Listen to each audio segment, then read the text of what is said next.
Welcome to the Enterprise Thought Leadership Podcast, where we explore the latest in enterprise trends, tech, and strategy with the top leaders shaping the future. Hi, welcome to a podcast on stage with enterprise thought leaders. My name is Kanika, and I'm the managing editor of Enterprise Talk, which is our enterprise technology platform. We have engaging conversations with global thought leaders and industry experts, which reach over 1.3 million business leaders worldwide. It appears applications are adding new AI capabilities every week. But despite the hype, most of these are creating more friction. Why? Because most AI assistants are either too narrowly focused, confined to a single prop, or are too generic. With the average organization running 625 apps on an average, the inevitable result is fragmented silos that force employees to jump from app to app and interface to complete even one single task. The end result is employees feeling overwhelmed and unsupported. In fact, right now, 37% of workers say that they don't feel confident enough to ask for help with AI. How do organizations handle this explosion of disconnected AI capabilities? And especially because they are not all delivering to the mark. Today, we speak with KJ Kusch. She's a global Field CTO WalkMe to seek her opinion and insights on this situation. Welcome to the conversation, KJ. It's lovely to have you here with us today. Great. Thanks for having me.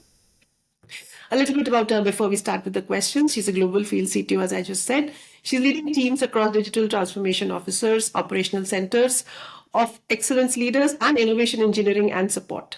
Prior to WalkMe, KJ held leadership roles at ServiceNow, Ally, and General Motors. With 30 years of cross-functional experience and roots as a wartime Navy nurse, KJ leads with calm, clarity, and conviction. Inside and outside of WalkMe, she's a pillar of community as a board member, volunteer, advocate, and mentor. It's really great to have you here. It is not just a technology leader that we are speaking with, but a good, experienced human being. Thank you. So my first question is, why is the current AI application landscape repeating and repackaging old technology mistakes? Don't you think that more tools equal more friction? And if that is true, what are organizations doing to avoid this situation? Yeah, so definitely for sure. So we did a 2025 State of Digital Adoption research paper. And what's interesting is we still see employees who are jumping from anywhere from, say, 10 to 100 applications a week. And as you can imagine, this is adding complication because there are multiple interfaces. You know, if you look at somebody like me who works in digital adoption, we understand the friction people are facing from going from one interface to another. I think it's an underestimated stress for employees, right? And as you know, if employees are stressed, it's going to lead to less productivity. So in the day-to-day life, right, they're just not seeing the productivity we think from underlying applications.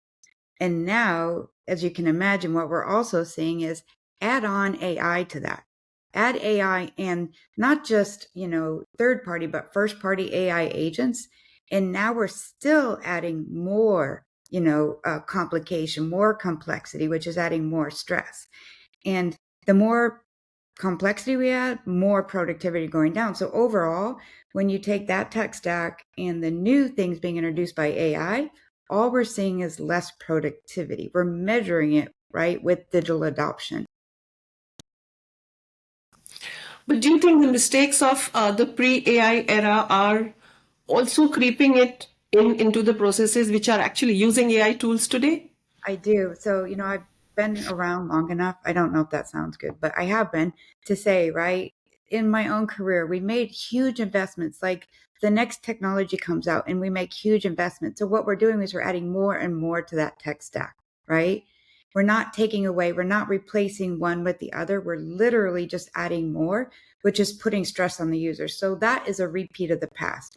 I've seen that when we said we're going to go to the cloud. Now I see that with AI. So we are definitely repeating what we have seen in the past. We see that in the way people are spending their portfolio dollars.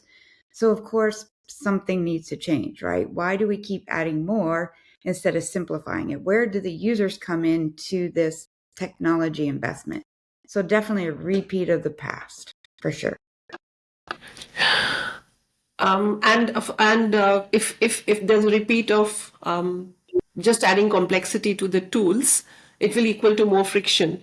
So how do CIOs handle that? So I think, what's interesting is I think that CIOs are starting to ask the question of, something needs to change, right? How do I, because they probably cannot just take away AI. They have to try it. I don't know that there's any one clear winner. So what they're really looking at is, how do I unify this experience? Where do humans come in? Where is that unifying layer, right? And they're asking more about AI versus the underlying tech. So underlying tech stack. So what is that unifying AI layer that will really help drive business? And they also have the pressure from their business partners, right? So business partners are saying, look, in addition to unifying, I need real business outcomes. And that's where we sit today, right? When we talk about what people are really thinking about is, how do I unify and still deliver business outcomes? Do you have any answers to that? I do. So let me just talk a little bit about, so, it's interesting because just in the past year, right, as we start talking with, lots of analysts or companies, I think we have this new way that customers are looking at top level thinking, right? So I would say organizations are shifting away from this piecemeal approach, especially with AI. So in AI, we've seen a lot of people buying lots of AI solutions. When I was on the road, I used to ask CIOs, how many AI solutions do you think you have?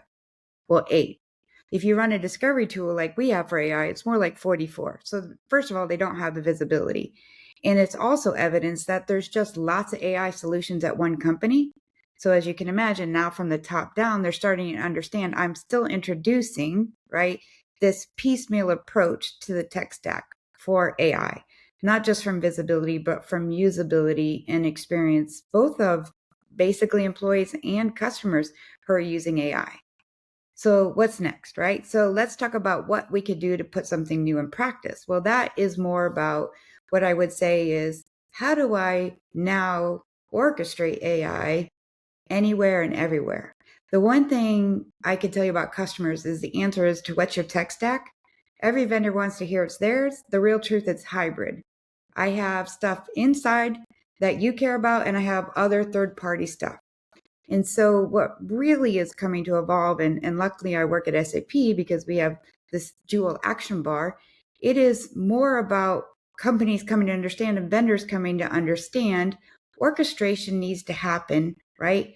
Not just like the contextualization, the orchestration needs to happen inside that vendor environment and outside, not just say, for example, SAP applications, but non-SAP applications. And that's where WalkMe comes in, right? Is looking at what is that combination of technology in your tech stack for AI that can literally be the eyes, the legs, the arms to see what customers see. They need to, right? They want an experience that's unified. Employees want that unified experience. And that's what we're starting to do. So instead of just having visibility into a third party or a first party AI bot, it is now an orchestration tool. So what does that mean for employees, right? It's less stress. So, when you start orchestrating for employees, it takes away decisioning factors. Which AI tool do I use, right? It does things like when we say anywhere, everywhere, can AI help me validate the answers I'm getting? Absolutely. Let me help you look up your knowledge article. Let me look up your company policy. Let me help you feel comfortable with the answers you're getting. And by the way, can you help me action them? Yes, a true orchestrator, right, will do all three. It will say, let me unify the experience. Let me make you feel comfortable. Like, let me take the friction out of all this complexity. And let me help you learn the AI answers as they come. And I think that's a real key thing because it's funny because AI answers, they almost need for employees that traffic light and the traffic cop. Like a standalone vendor application is the traffic light. It says stop, go, right? But a traffic cop is that human being. It makes you feel better. Like, well, hey, can I stop and have a conversation or talk? Like that's where we start inserting the things about your company, your policies or others. So I think, right, let me just take, for example, supply chain. I think it is, everybody loves to talk about that with AI because they're hoping it's a silver bullet to solve. And truthfully, supply chain is so complex, so many applications, it's great. So if I just take, somebody who's looking for a critical supply chain issue, right? A vendor will tell you, you know what?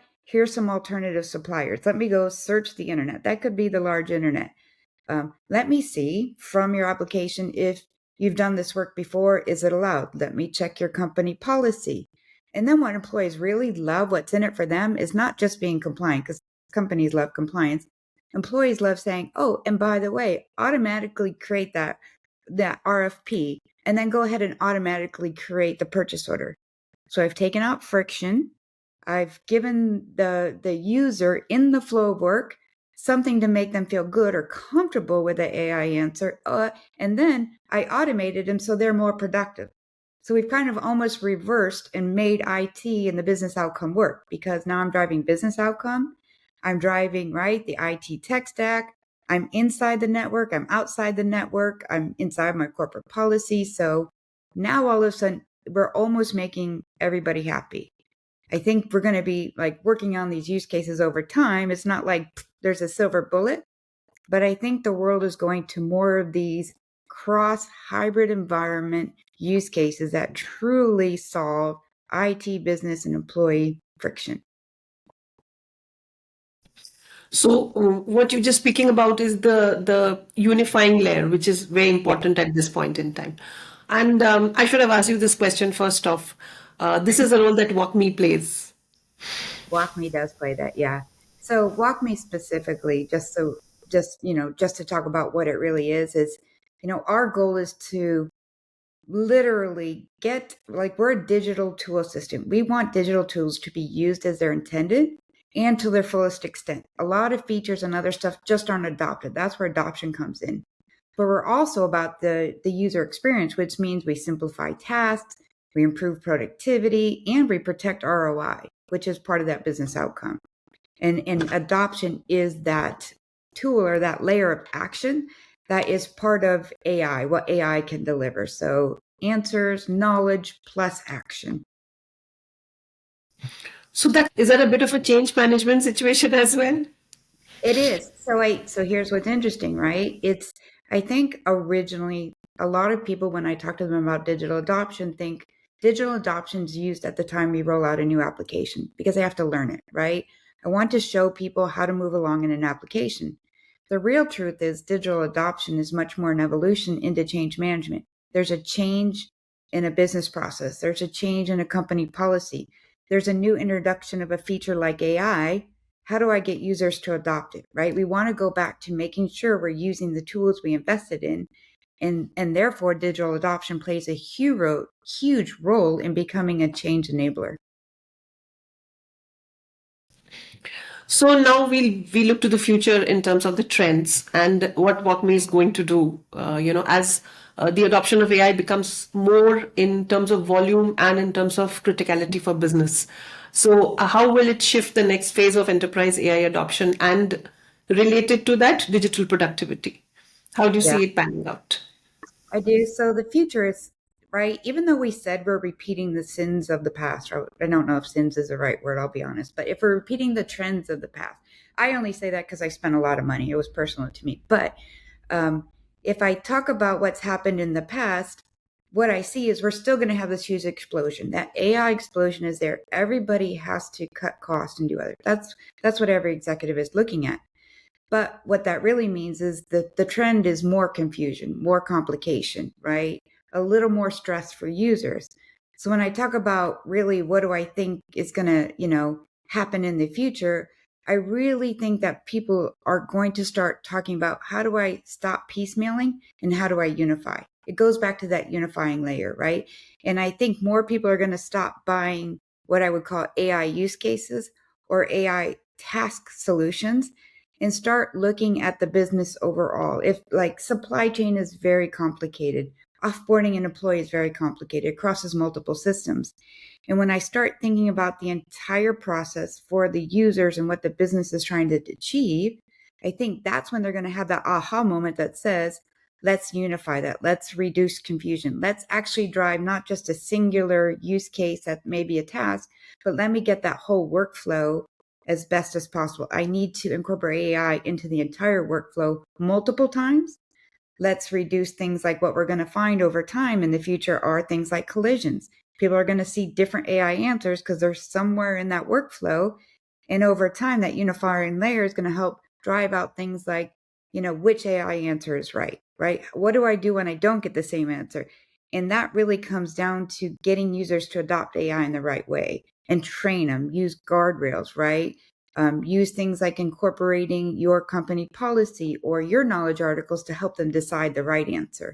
So I think as people start piecemealing them together, putting them into what would be called a business outcome in the future, we'll really see more and more adoption of this much needed DAP, which is where WalkMe plays, DAP as an orchestration layer for AI, for sure, in conjunction with any technology changes you make. So yeah, that was going to be my next question, that AI itself is evolving. So as things change, the unifying layer will have to be modified according to the requirements of the business. So it's capable of that modification by itself, or will that require more work, more effort? So I think that really depends, right? So for us at WalkMe, we're very fortunate that because we're an application that sits on an application, right? One of my favorite features of WalkMe is an AI technology itself called Deep UI. So if that underlying UX changes, WalkMe content automatically changes. It's a big advantage when it comes to playing with the tech stack or an AI stack, right? You want to catch those changes. You want to make an adjustment. Everything from like a simple thing like, you have an interface and the language changes. For us at WalkMe, it doesn't matter, right? If, for example, navigation used to be on the left side and now it's on the top, doesn't matter. The way that you're driving the user adoption adjusts. So we're very fortunate that we have that. And so I think it depends. So if the change is the underlying technology, we're good. If you want to drive a new business outcome, let's say, for example, segmented journey. So I'm in the employee separation and I have employees and I have managers, right? What I really believe will happen is AI will start generating, I think you need to personalize, and here's a suggested path for, right? And this is what we're working on for a manager versus an employee, right? To do something like a voluntary termination versus the manager starts it. And then we start suggesting, right, new guidance for those roles. And that's also generated. So as AI makes suggestions, right, the user experience should also AI generate new learning, new generation, right? Things like new simulations. So I think we're going in that direction. I think that will, be what we really see evolving over the next 3 to 5 years, for sure. All right. So those are the questions I had for you, KJ, and thank you so much for answering them so candidly. Also a few which I thought of along the way. Is there something we are missing that you want to add about WalkMe or the current situation or the expected situation from your side? Yeah. And I think the only thing I would say I would remind people of, honestly, is when it comes to AI, my parting word is, it is complex. When I talk about like task versus workflow, AI, where people get stuck specifically, and I want to call this out because I think this might really help, it's where does it start and stop, right? What is the start and stop point to an answer? And I think things like digital adoption and what we talk about in that unifying layer, because we didn't happen to mention this or I didn't get a chance, is I think knowing start and stop, when we talk about orchestration, is start and stop has multiple start and stop points. When we build out user journeys, we have multiple start and stop points to do any particular action in an application. So if you start with AI, you might need to finish with the underlying app, right? In an S4 or Workday or whatever that is, Salesforce, ServiceNow. So I think taking into consideration start and stop, when you think about where does AI start and stop, then you'll understand why you need that unifying layer, why DAP comes into play, because it really orchestrates what is called the user workflow, what the user is trying to achieve, the overall. And I think that's the only parting words I think might help users understand what's happening today in the world of their tech stack, AI, and digital adoption. Thank you so much for this. I really appreciate that you took time and spent a few minutes with us. Thank you for joining us for the Enterprise Thought Leadership Podcast. Please do follow us on social media and subscribe for more ideas and insights. Until next time.